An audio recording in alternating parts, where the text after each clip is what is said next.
Salut à toutes et à tous, bienvenue dans The Watchman, le podcast qui va vous donner envie d'aller au cinéma. I like it. Je ne suis qu'amour.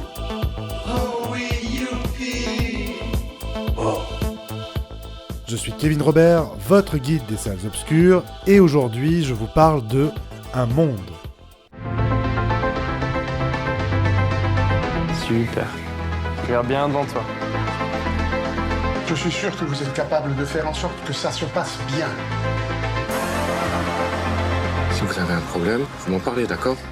Quand on aide, ça empire. On ne peut pas toujours aider les autres comme ils voudraient qu'on les aide.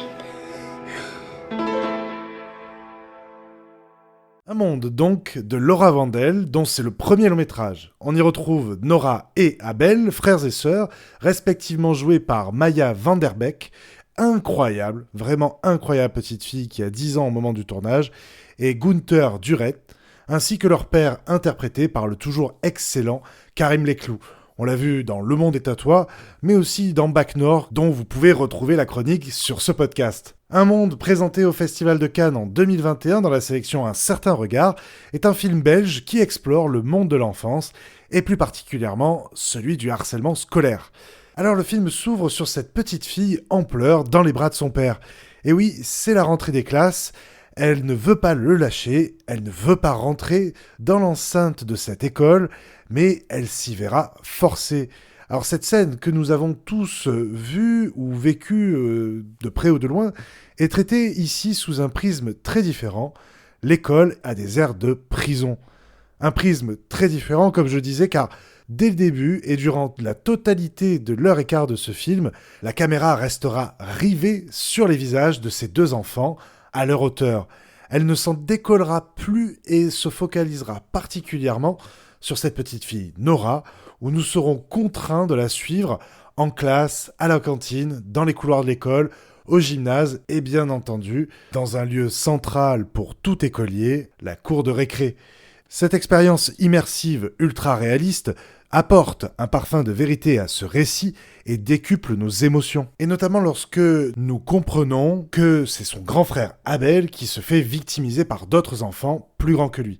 Alors nous spectateurs, nous assistons à des moments très durs, notamment lors de plusieurs scènes brutales d'humiliation physique qui sont assez perturbantes car je le rappelle, ce sont des enfants d'école primaire. Et ce cadre qui isole nos deux protagonistes laisse tous les autres élèves en flou dans l'arrière-plan. Il n'en reste alors que le bruit ininterrompu des cris d'enfants, de ce brouhaha constant, comme on pourrait dire une menace permanente. Nous spectateurs, nous avons du mal à respirer et nous ne pourrons nous contenter qu'une toute petite inspiration à mi-parcours lorsque la caméra lâchera furtivement la petite fille pour offrir un plan à peine plus large. Tout ce qui évolue au niveau des adultes n'est qu'un prolongement de notre imagination, car ce n'est qu'à de rares occasions que l'on verra leur visage. Le père de famille, sans doute au chômage, les défend avec force. L'institutrice bienveillante ne réalisera pas immédiatement ce qui se trame, mais elle finira par devenir une source de réconfort. Les parents des enfants violents ne seront pas montrés à l'écran pendant la confrontation, la réalisatrice préférant se focaliser sur la petite Nora. Et on dit souvent que l'art du cinéma, c'est la maîtrise du cadre et de ce qui n'y est pas, en l'occurrence le hors-champ. Cette technique ici prend tout son sens dans cette scène qui est particulièrement bouleversante. Alors même si j'ai remarqué quelques dialogues un petit peu trop soutenus pour être dans la bouche d'un enfant, ou si je reste parfois dubitatif quant à la crédibilité à 100% de certaines situations, je ne peux que vous recommander ce film qui traite d'un sujet ô combien important, faisant la une des médias régulièrement depuis plusieurs années, mais qui en vérité, je crois, a toujours existé. Nous nous reconnaîtrons tous dans l'un de ces enfants, ou peut-être même en tant que parents ou enseignants. J'aimerais terminer par ces quelques mots pour dire que l'insouciance d'un enfant ne devrait jamais faire place à de l'inquiétude ou de la tristesse. Et le cinéma a cette capacité de porter un message haut et fort, et peut avoir la vertu de faire bouger les lignes. Alors, faisons cause commune et allons découvrir ce film en salle au cinéma. Je vous remercie de m'avoir écouté et je vous retrouve très vite pour de nouvelles recommandations cinéphiles. En attendant, allez voir des films en salle au cinéma. Salut! C'était fabuleux. On va rentrer. C'est payé, on va rentrer.